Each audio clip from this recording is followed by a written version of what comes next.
Hello! In front of me I have AMAZFIT GTR 4 and I'm gonna show you how to unpair this watch from the Android phone. First, we need to open the Zepp application on the phone that is paired with our watch.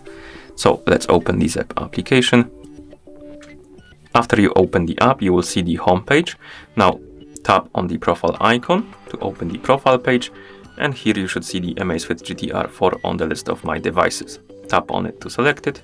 Now scroll down through this page, find the Unpair button, tap on it, then tap on Unpair, and tap on Got it. And finally tap on Unpair. The watch will disappear off the list, from the list of my devices. It will reset itself to the factory default settings, and at this point you can close the application. And that's how you unpair this watch from the Android phone. Thank you for watching. If you found this video helpful, please consider subscribing to our channel and leaving a like on the video.